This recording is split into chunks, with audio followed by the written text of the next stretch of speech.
Ilia Chavchavadze's name is everywhere in Georgia.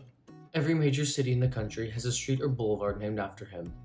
There's a university in Tbilisi named after him, and there are numerous statues in his honor throughout the country. But why?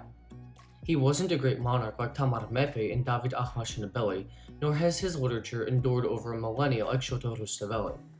Despite this, Chavchavadze is widely considered to be the creator of modern Georgia. Ilia Chavchavadze was born in Klarali in the region of Kakheti. During his early childhood, he studied with a private tutor until he began his formal studies at the Tbilisi Gymnasium on Rustaveli Avenue. Between 1857 and 1861, Chavchavadze studied at St. Petersburg University, which was the best university in Eastern Europe during this time. During his time at St. Petersburg University, he studied various topics. What was most important, however, was how he began to study the liberation movements in Europe, ranging from the Irish independence movement from Great Britain to riots against the Habsburg Empire. Chavchavadze wrote that nationality, as well as religious belonging, is a personal matter. It is easier to teach the language of the people to several officials than to force the whole nation to learn a foreign one. Chavchavadze returned to Georgia in 1861 to begin the task of creating a national liberation movement against the Russian Empire by creating a new Georgian nation. Chavchavadze's first move was to make information available to the average Georgian. At the time, there was only one monthly periodical, Tsiskari, or Sunset. However, this journal was written in a form of Georgian that was only spoken by the highly educated elites.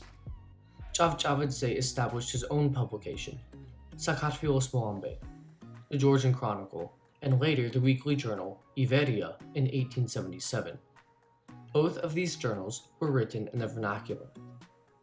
This is a crucial first step because it allows people to live in imagined communities. Nations aren't organic. They are formed when a large group of people or groups of people feel like they share the same story, generally through history and culture.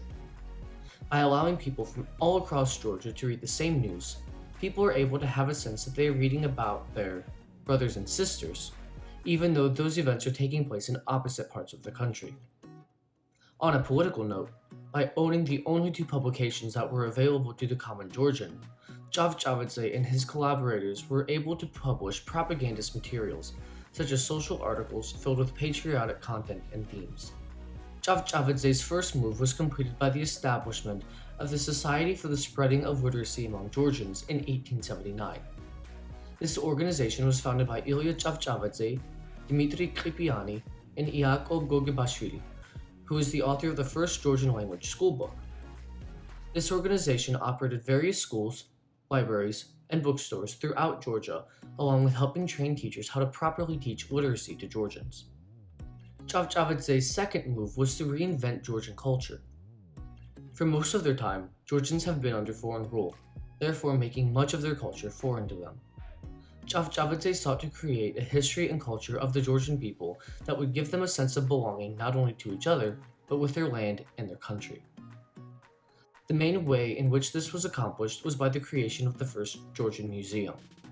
Chavchavadze had called for citizens to bring historic manuscripts and artifacts to his editorial office. In 1888, with these artifacts in hand, he created the first Georgian museum. You see, museums, especially national history museums, don't actually serve to educate you on real history, but rather a chosen history. Museums offer society the ability to worship itself in an academic setting by displaying national artifacts, symbols, and manuscripts for all to see as fact that is a part of a larger picture, the history of us.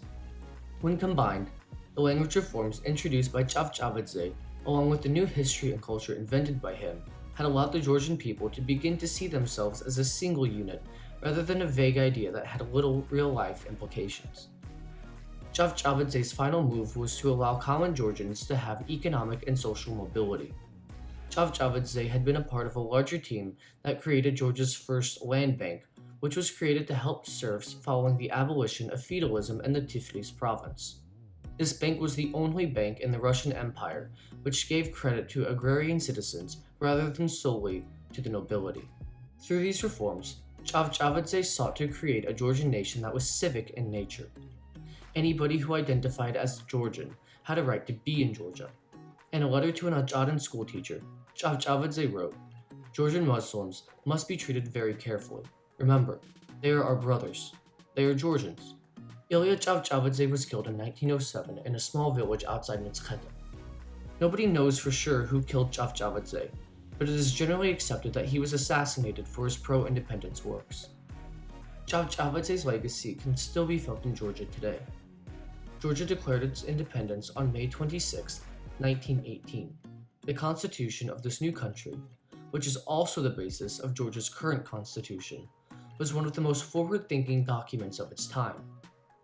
It had ideas such as the abolition of the death penalty for all crimes, the separation of church and state, the limiting of working hours to 48 hours a week, and a universal system for healthcare and voting. Most of these ideals, if not all, were advocated by Ilia Chavchavadze. Ilia Chavchavadze is probably the single most influential and important figure in modern Georgian history. His role in the creation of the modern Georgian state and society should not be understated. For more information about Georgia, visit our website www.visiting-georgia.com. Thanks for watching.